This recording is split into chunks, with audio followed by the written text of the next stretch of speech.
میں تو ذکر کر رہا ہوں، میں تو تذکیرات کر رہا ہوں۔ بھائی وہ بات ٹھیک ہے، اپنی جگہ میں ٹھیک ہے، ابھی نماز کا ٹائم، جماعت کا ٹائم ہو گئے، اب اس کو چھوڑ دو، یہ کام کرو۔ اب یہ تمہارا انفرادی عمل ہے اور یہ اجتماعی عمل ہے۔ اس وقت تمہارا قرآن پڑھنا گناہ ہے، کیونکہ ابھی جماعت کھڑی ہو رہی ہے۔ آج جماعت کو چھوڑ کے قرآن پڑھو گے، جماعت کو چھوڑ دو گے، آپ کو گناہ ہو۔ اگر امت دوزخ میں جا رہی ہے اور ہم بھی بچوں میں لگے ہوئے، ہم کمانے میں لگے ہوئے، تو کیا ہمارا قیامت میں حساب ہم سے پوچھا نہیں جائے؟ بہت سارے لوگ کہتے ہیں ہم تو حلال روزی کماتے ہیں، ہم تو حلال روزی کماتے ہیں، یا کیا یہ عبادت نہیں ہے؟ یہ سب کچھ اپنی جگہ پہ ہے، مگر دین کی امت کی فکر کرنا یہ سب سے مقدم ہے۔ یہ کریں گے تو ہمارا ایمان عمل بچے گا، ورنہ ہم بھی خطرے میں، ہم بھی خطرے میں۔ ایک بزرگ نے ایک مثال دی، ایک گاؤں تھا، اس کے چاروں طرف جو ہے نا بچاؤ کا بند تھا کہ سیلاب آ جائے، برسات کا پانی آ جائے تو اس سے بچاؤ ہو جائے کہ ہمارا گاؤں ڈوب نہ جائے۔ چلتے چلتے بند جو ہے نا وہ کمزور ہو گیا۔ پھر ایک بندے کو فکر ہوئی کہ پانی اگر برسات کا بڑھ گیا، باہر سے پانی سیلاب کا آ گیا، پانی برسات کا آ گیا تو خطرہ ہے کہ یہ بند ٹوٹ نہ جائے، یہ بند ٹوٹ نہ جائے۔ اگر یہ بند ٹوٹ گیا، باہر کا پانی اندر آ گیا تو ہم سارے ڈوب جائیں گے۔ تو ایک بندے کو فکر لگی، اس نے جا کے ایک کا دروازہ کھٹکھٹایا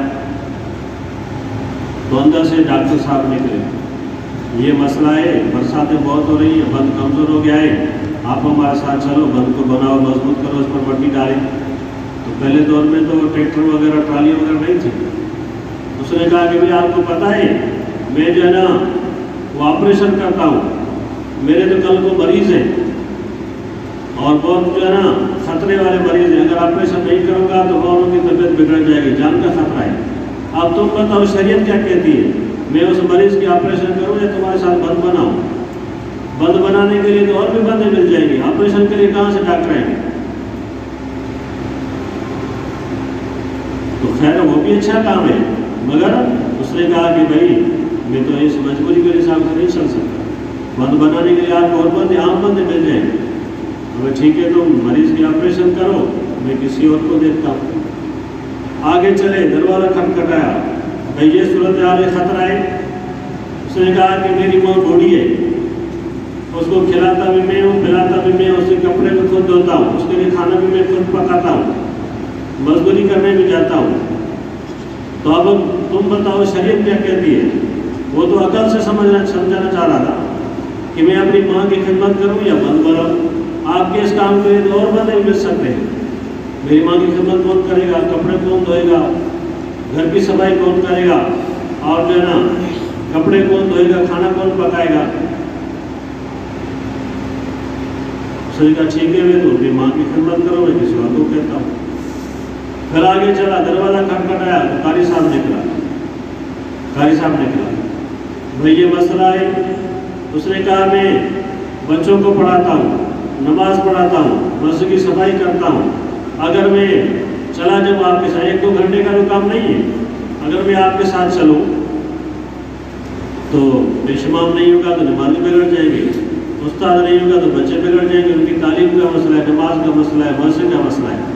اب میں تمہارے ساتھ بند بنانے چلوں یا مسجد کی نماز کی اور نمازیوں کی اور جو ہے بچوں کی خدمت کروں، ان کو پڑھاؤں؟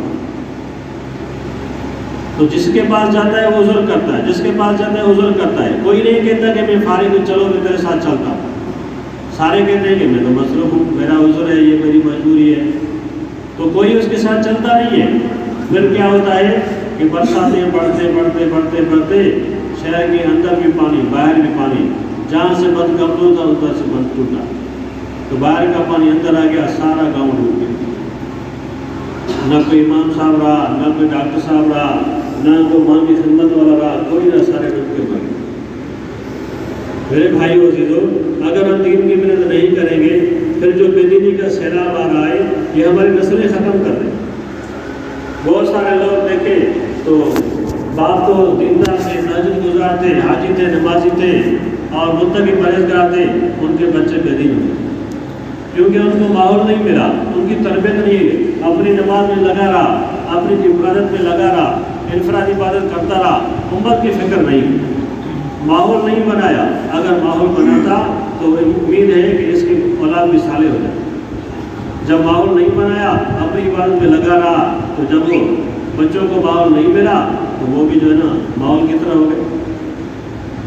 تو میرے بھائی وزیروں، اللہ پاک نے یہ محنت دی ہے، یہ کام دی ہے، یہ صرف کام نہیں، یہ انعام ہے، یہ اللہ پاک کا انعام ہے۔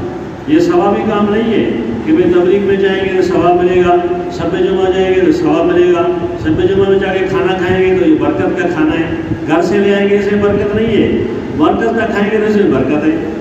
عجیب ہماری سوچ ہے، عجیب ہماری سوچ ہے۔ تو ادھر جائیں گے برکت کا کھانا کھا لیں گے، مرکز میں رات ٹھہریں گے، دعائیں کریں گے، اپنے مسئلے اللہ پاک سے حل کرائیں گے۔ یہ ثوابی کام نہیں ہے بھائی، یہ تو ذمہ داری کا کام۔ ثواب اور ذمہ داری کا کیا فرق ہے؟ ایک بندہ جا رہا ہے، کسی فقیر نے صدا دی کہ اللہ کے نام پہ 10 روپے دے دو، 10 روپے دے دو، تو اس نے کہا کہ معاف کر دو، فقیر تو چلا گیا۔ پھر وہی بندہ گھر میں آتا ہے، بیوی کہتے ہیں آٹا نہیں ہے، چینی نہیں ہے، گندم نہیں، چاول نہیں، گھی نہیں ہے، تو بیوی کو کہہ سکتا ہے معاف کرو؟ ہمیں کہہ سکتا ہے معاف کرو؟ نہیں کہہ سکتا، کیونکہ سمجھتا ہے گھر میں راشن لانا میری مجبوری ہے، پیسے نہیں ملیں گے ادھار پہ لائے گا، قرض پہ لائے گا، ہاں محنت مزدوری کر کے لائے گا، کہیں نہ کہیں سے جو ہے سامان لے کر آئے گا، کیونکہ سمجھتا ہے یہ میری ذمہ داری ہے، گھر میں دینا میری ذمہ داری ہے، فقیر کو دینا یہ میری ذمہ داری نہیں ہے، دے دیا تو اچھا، نہیں دیا تو چلو معاف کر دیا۔ تو دین کا کام بھی ثواب کا کام نہیں ہے، میرا دین کی تبلیغ کی محنت، یہ تو ہماری ذمہ داری ہے، یہ تو ہماری ذمہ داری ہے، اس کو کرنا ہے، اس کام کو پہلے نمبر پہ رکھنا ہے، دنیا کے کام کو دوسرے نمبر پہ رکھنا ہے، اس کو چھوڑنا نہیں ہے، وہ بھی ہماری ضرورت ہے، وہ بھی بچوں کی خدمت ہے، ماں باپ کی خدمت کے لیے کمانا ہے، روزگار کرنا ہے، مگر دین کے تقاضے کو پہلے نمبر پر رکھنا ہے، دین کے کام کو پہلے نمبر پر رکھنا ہے۔ ایک اللہ والے بزرگ تھے، وہ جمعے کے لیے جا رہے تھے، جمعے کے لیے جا رہے تھے تو بیوی نے کہا کہ صبح تم گندم چکی پہ رکھ کے آئے تھے، وہ تو نہیں لائے، تو یہ روٹی کہاں سے بنے گی؟ پھر بتایا کہ جو نا گھر سے اونٹ جو ہے رسا توڑ کے جو ہے بھاگ گیا ہے، وہ کون لائے گا؟ وہ کون لائے گا؟ یہ پریشان ہو گیا کہ گھر میں آٹا نہیں ہے، روٹی کیسے بنے گی، اور اونٹ جو ہے نا گھر سے چھوڑ گیا ہے، وہ کون لائے گا؟ اور تیسرا کام اس کا یہ تھا کہ اس کی زمین میں پانی پہنچانا تھا، کبھی کبھی پانی کم ہوتا ہے تو باری بڑھ جاتا ہے، کچھ دن اس نہر میں پانی، کچھ دن اس نہر میں پانی آتا ہے، تو کمی کی وجہ سے لوگ جو ہے نا کبھی اس طرف کا پانی زمین والے بھرتے ہیں، کبھی اس طرف والے بھرتے ہیں، تو تیسرا کام اس کا یہ تھا کہ اس کو جو ہے نا زمین میں پانی ڈالنا تھا، چھوڑنا تھا۔ اب جمعے کی نماز کا ٹائم بھی آ گیا، اب یہ سوچنا پڑے گا کہ اب کیا کروں،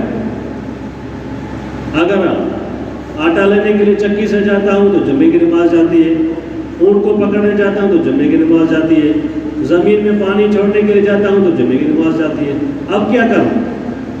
اس نے کہا یا اللہ میں تیرے کام سے تو میرے کام بنا، میں تیرے کام سے تو میرے کام بنا۔ وہ چل دیا، جمعے کے لیے چل دیا۔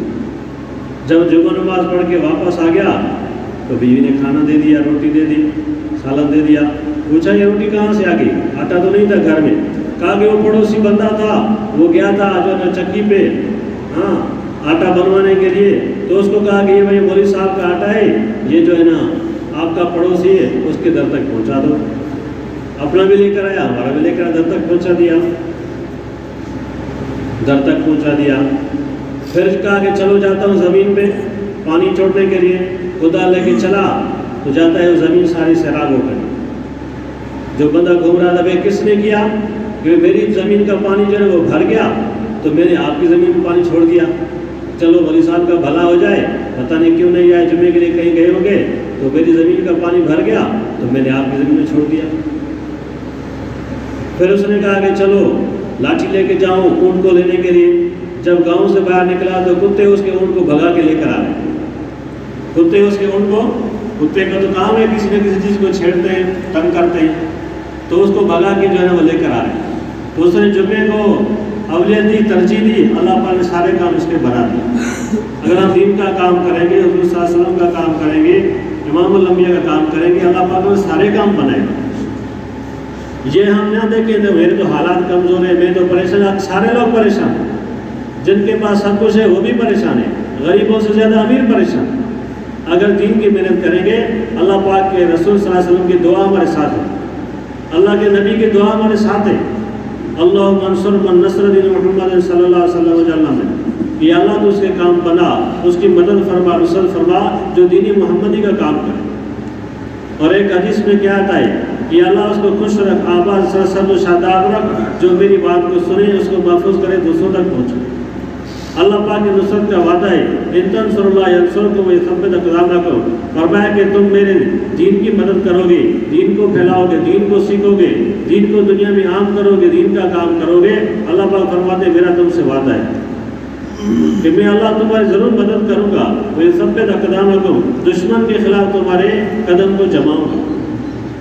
اگر ہم دین کا کام نہیں کریں گے تو پھر اللہ پاک کے مدد و نصرت کا وعدہ نہیں ہے، نماز میں مدد و نصرت کا وعدہ نہیں ہے، ذکر پہ تلاوت کا مدد و نصرت کا وعدہ نہیں ہے۔ برکتیں آئیں گی، رحمتیں آئیں گی، محبت الفتیں آئیں گی، جان مال میں برکتیں آئیں گی، سکون ملے گا، چین ملے گا، مگر اللہ پاک کے نصرت کا وعدہ صرف دین کی محنت پہ، صرف دین کی محنت پہ۔ جو دین کی محنت کرے گا اللہ پاک کی نصرت کا وعدہ اس کے ساتھ، جیسے صحابہ کرام کے ساتھ اللہ پاک نے مدد و نصرت کی۔ گھوڑوں کو پانی کے اوپر ڈالا، دریا کے اوپر ڈالا، کیا گھوڑے بھی پانی کے اوپر چلتے ہیں؟ یہ عقل مانتی ہے؟ نہیں مانتی کہ وہ دین کو پھیلانے والے تھے، دین کو پھیلانے والے تھے، اللہ پاک کی مدد و نصرت ان کے ساتھ تھی۔ ایک تو یقین ان کا بنا ہوا تھا، اور اس وعدے کا یقین تھا کہ اللہ پاک ہماری مدد کریں گے، کیونکہ ہم کاروبار کے لیے نہیں جا رہے، سیاست کے لیے، ووٹ کے لیے نہیں جا رہے، ہم اللہ کے دین کو بلند کرنے کے لیے جا رہے ہیں۔